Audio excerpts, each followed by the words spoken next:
Welcome everybody, or that one loyal viewer that we have. Thank you for joining us on another one of Nain's shorts. Here back in the dungeon of Physique Magnifique, South San Francisco, the home of the Bladed Mind. Now before we get into the topic for today, which, can we really say they're topics? I mean, we just kind of ramble on about things, but anyways, they make sense to me, and I try to share them with you, and hopefully they're helpful in some way. And if it is the case, please like and subscribe.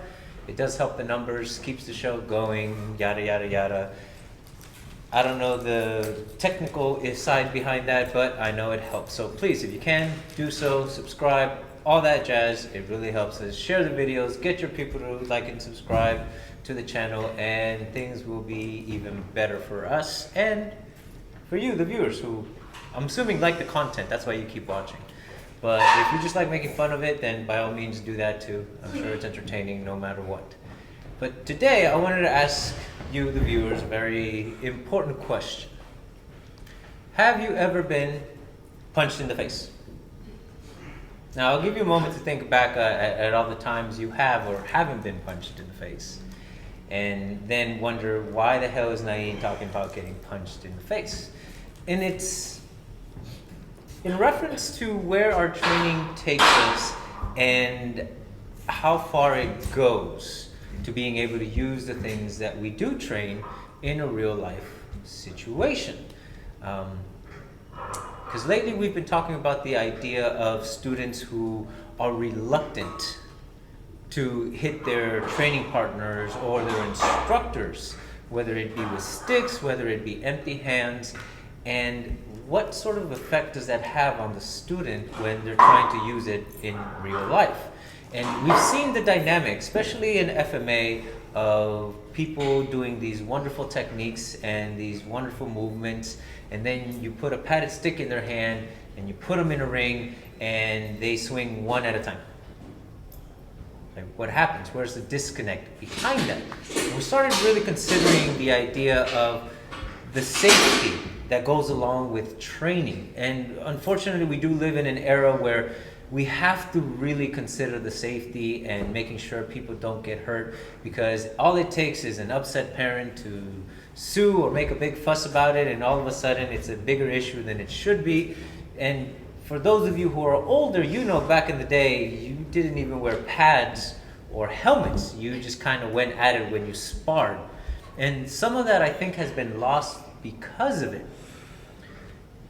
And we need to find a better median to bring that back in order to be able to use it later on. Now, something like boxing, for example, as you can see the boxing ring behind me, a great deal of that training is actual contact.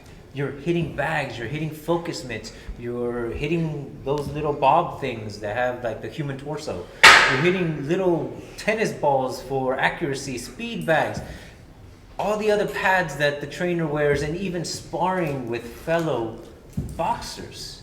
There's a lot of contact in everything that we do, but yet in other arts, we miss. We stop short so the person can do the technique. We hit the sticks to simulate hitting a stick. But when the stick isn't there, are we swinging at nothing but air? Do we emphasize enough when we train to the students, to other practitioners, that it should be here? We do it up here for safety reasons, sure, but what if we blend the two? What if we start hitting as close as we can to the hand? That's developing accuracy, right? And we're not necessarily hitting each other, but we have a very good idea. And we've all heard when we do empty hands, oh, if you can reach the chest or the shoulder, you can hit the head. So oftentimes that supplements for hitting somebody in the head. So there are ways that we can emphasize these movements, but ultimately, what effect does that have on the student? Now, if they're constantly pulling their punches, say for example, you're going through a technique, I'm feeding the person and I start veering off to the side because I know it's going to be pushed in that direction, because that's where the student is supposed to put my arm to do the rest of the technique. well, am I really helping that student learn how to use that technique properly? Assuming that technique can be used in a real life situation, but even the learning process of it, to be able to receive a punch directly to the face, even if you're not going hard, even if you're not really trying to hurt them. What difference does that make to the student? Does it make it easier for them to actually recognize a real punch when it's coming at them, when it's not going to stop short, when there is complete and full intent to cause you harm, to knock out teeth or just knock you out and then stomp you on the ground? Because that's what we're talking about. We're talking about what is the intent in somebody that's trying to harm you out in the real world. And if the student never gets any sense of that, will they be able to actually respond appropriately to that punch? Now that's on the receiving end, that's them having a punch thrown at them, but what about the student themselves hitting their opponent? Because if they themselves are stopping short, or if they hit somebody and like, oh my God, what did I do? And then they're getting jumped, or the guy pulls out a weapon because they just got punched. And now the situation has become even worse. You could have ended it with 3 or 4 punches. You're not necessarily killing the person, but you're causing enough damage for them to be like, okay, I can't continue, and you can get away. But if they never get a sense of that, then would they be able to do it when they need it? And this is where that original question came from. Have you ever been punched in the face? As an instructor, are you willing, would you be willing to allow your student in the process of dynamic training and in a repetitive motion, in some sort of skill or drill set, where you are going back and forth, and you are adding pressure, and you are adding speed, and then all of a sudden your student is throwing a punch right down the pipe, and they know you're going to take care of it, but instead you don't. You let it make contact, and then you see the reaction of the student. Are they shocked? Are they, oh my God, did I hurt you? Are they looking at you like, yeah, motherfucker, I got you? Different issue, if that's the case. But going back to the first few response, yeah, then you're just training somebody that's trying to kill you, dude. If they hit you and they're really proud of themselves, it's probably not a good student to have. But the other ones that are shocked, the ones that are surprised and even concerned for your well-being, would it be a disservice to not let them experience that? Because what do they gain from it? Well, first of all, they gain the idea that, well, I am fighting somebody. Sure, I'm not trying to kill this person, and I have the utmost respect for my training partner, my instructor. But I am ultimately learning how to fight with someone, or rather survive a violent attack, and sometimes that requires causing damage, causing harm. Sure, we stop short, yeah, we pull punches, but how do we learn how to pull a punch? How do we know when to stop so we're not actually harming somebody, or how to push through so we are causing enough damage with that one contact, or 2, or 3? Are you willing to put yourself in that situation as an instructor so the student can benefit from it? Now, that's a hard question to ask, because many practitioners oftentimes have a flinch response. Now, there have been moments that I've witnessed where a student may hit the instructor because they were being overzealous, because they were being a little too excitable, and the instructor gets upset and beats the crap out of them, which sucks for that student. But does that also mean that that instructor sucks because he wasn't able to stop it? In other words, did he not let it happen? Because all the instructors I know that I do get to hit, they often tell me very clearly that, yeah, they allowed it to happen because they saw it coming, but they knew that I was doing everything properly, which means that in a real fight, that would have worked. Do they have a response for it? I'm sure they do. They've seen so much, they've experienced so much that, yeah, they're like, oh yeah, that's coming. Oh, that's crap. Oh, that was good. Contact. It's like, okay, that was a little too hard.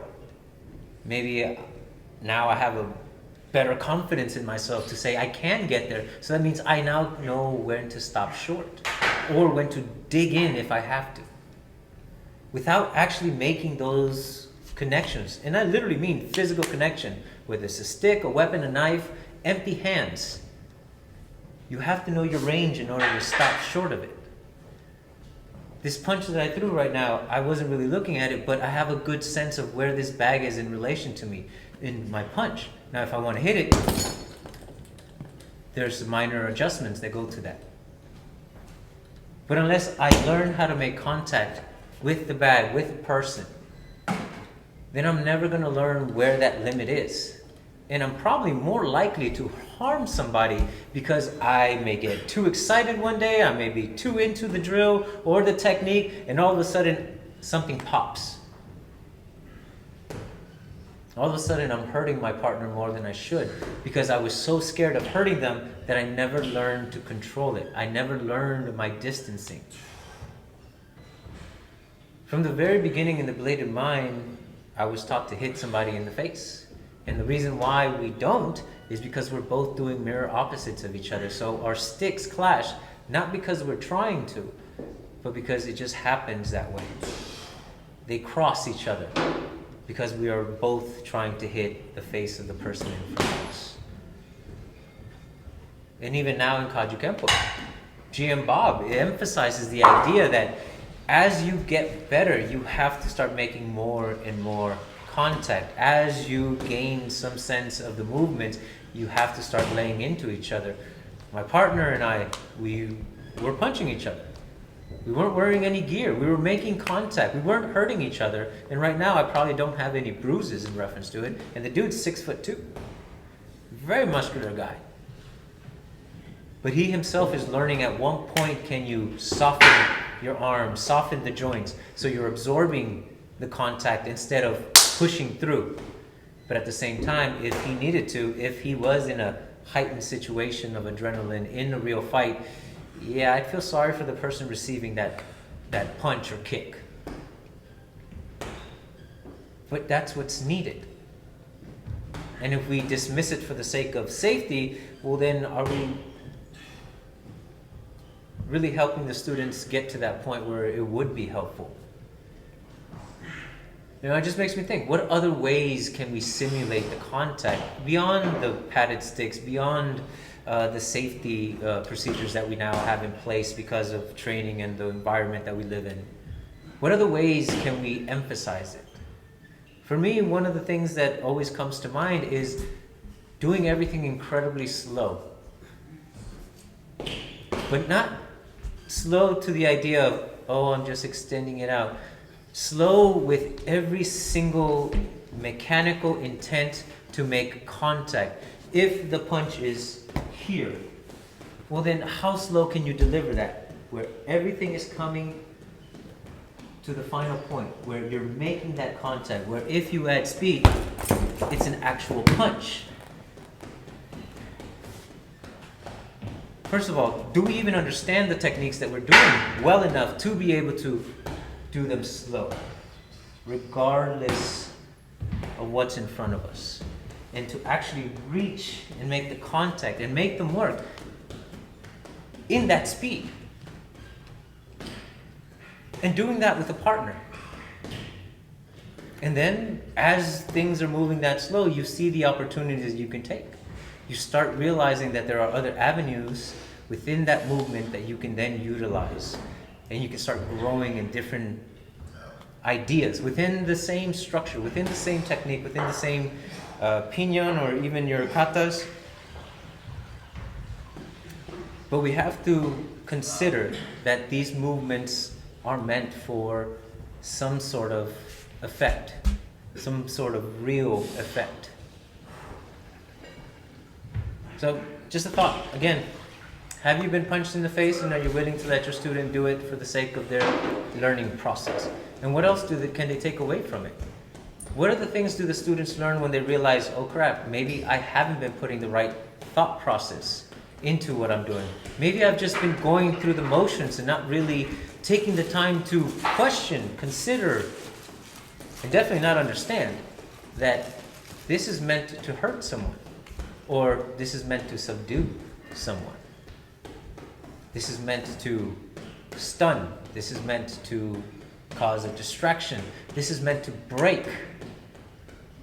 This is meant to gouge. This is meant to pull.